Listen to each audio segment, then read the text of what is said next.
This is Mr. York, an agent from the FBI. Hi, Avery. I'm Special Agent Francis York Morgan. Please, call me York. York, you a smarty pants, huh?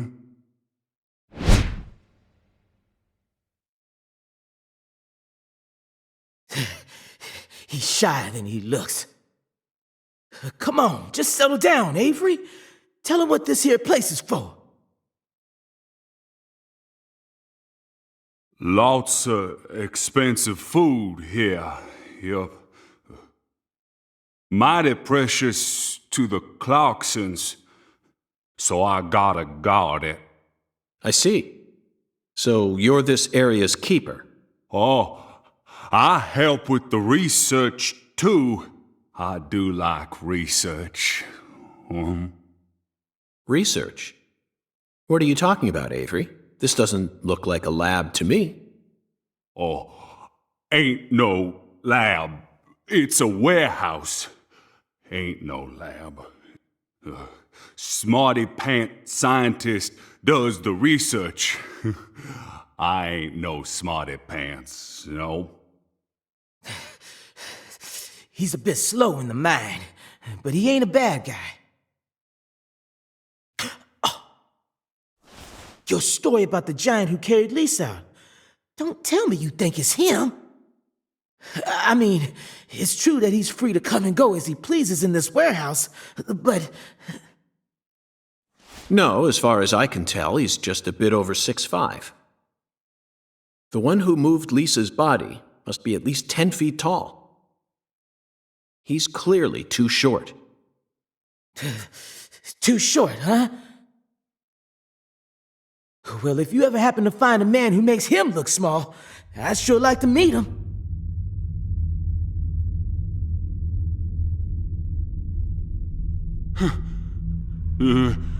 Lise. Hey,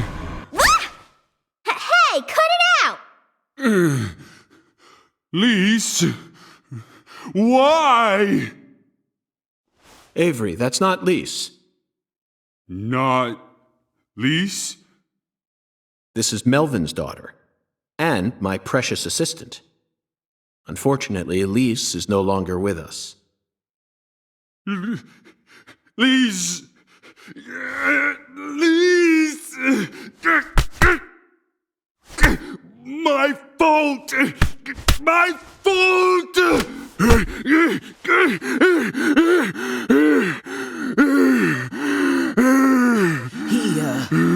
I guess he's sort of like Lise, you know? See, the poor fella's got himself a childlike mind. You know how normal kids tease other kids in order to get attention? Well, with this big lug, sometimes folks who don't know him too well see something and end up calling the police. But I know that deep down, he's got a good heart. Hey, Mr. York, I'll keep him busy, but I'd appreciate it if you'd hurry this particular inspection along. Just holler at me if you find anything. I reckon that'll make it easier for you to go do your thing, yeah?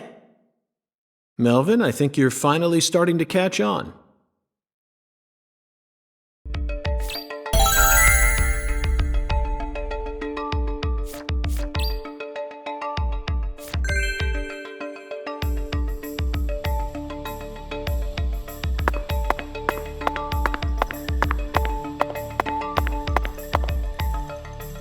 Avery, this box looks special.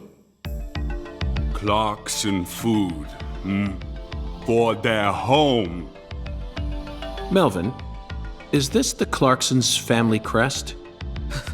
Oh, the dragonfly?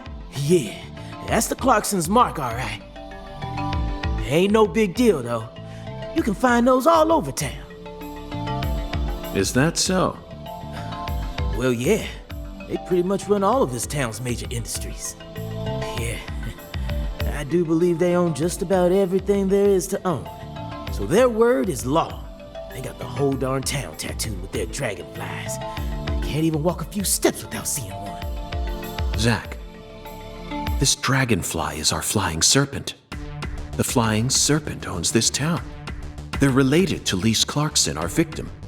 And Hungan's oracle pointed us toward their family crest. The Clarksons must be deeply intertwined with this case. Melvin, Patricia, I think I've had enough of this frozen world. Let's head back out to that merciless sun.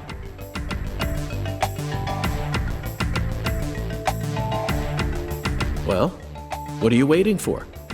I can't bear to spend another second down here.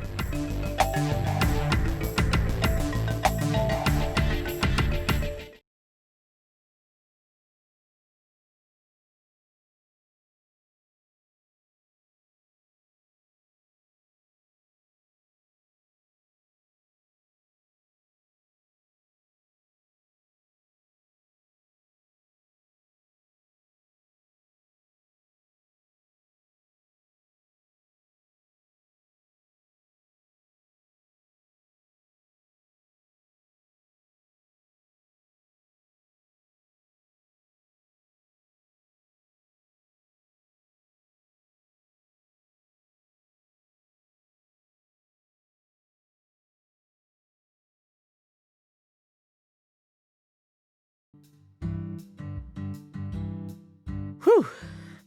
So, what do we do now, Mr. York? Zach and I will take things from here. Then what should I do? Tend to your sick wife? I don't know. You're free to do as you please.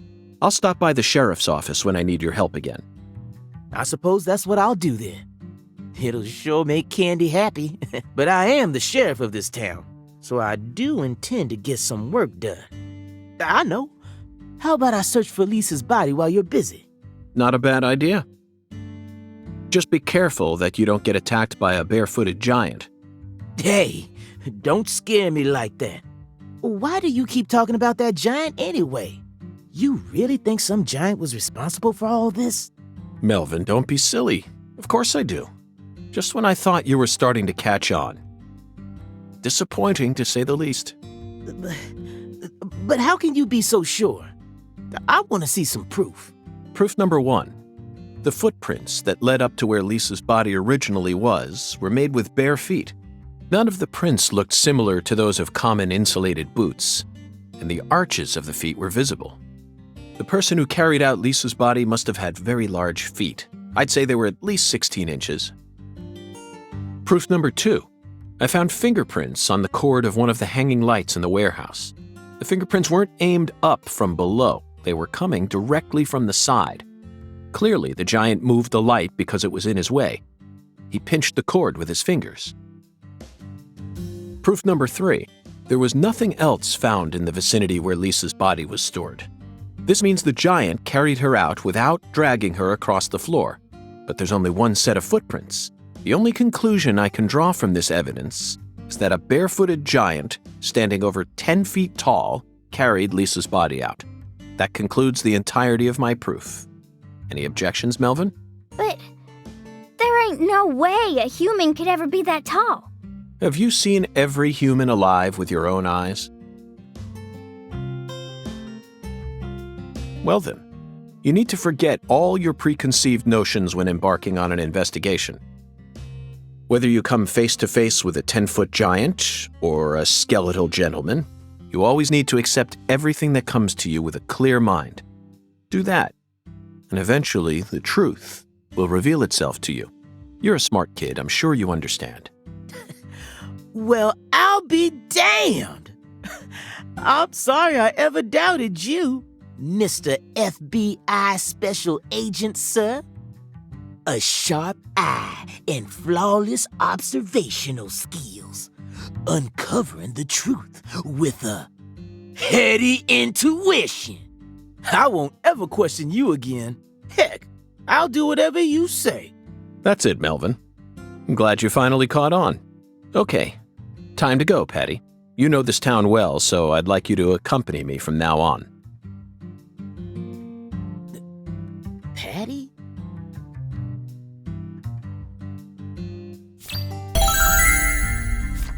Zach, we found the flying serpent. Now we simply need to locate the 10 maidens.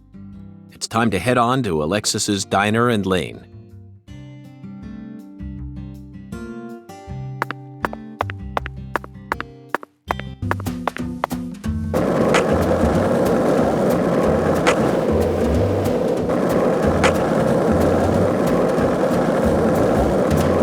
Did you notice it yet? The streets in New Orleans were a mess. All busted up and undergoing maintenance. The city was built on a swamp, so the ground is soft. All it takes is some heavy rain to cave it all in. There were also a lot of places where large tree roots were pushing up parts of the asphalt and the sidewalk. Those bumps were dangerous even when we still had our car, remember? But this town is different.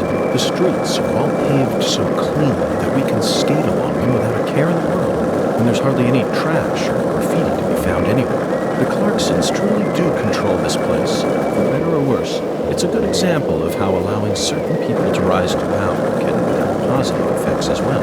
Also, don't you find that Southern people are remarkably friendly, even to total strangers? Both here and in New Orleans, I've been amazed at how cordial everyone is. Is it just the way things are down here? You certainly don't see that sort of thing in New York, D.C. They never stop to chit-chat, especially when ordering food.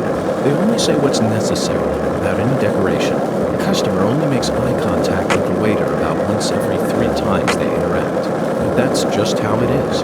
Isn't that right, Sam? The human relationships here are as fluid as an organic mechanism running on the smoothest, purest oil there is.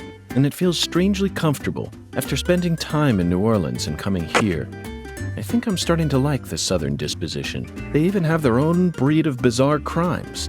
And besides, the New Orleans area is famous for its paranormal culture.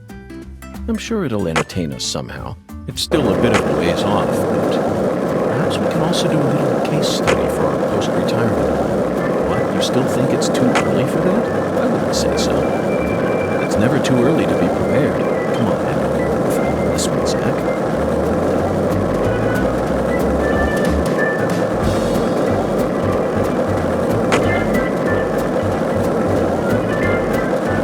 So, what do you think of him? Yes, I'm talking about him. Boondoggle. Is the skeletal gentleman friend or foe? Or does he merely exist outside the realms of either? Still too early to tell. But it's clear that he'll be the key to uncovering this case's mysteries. That's what my soul tells me.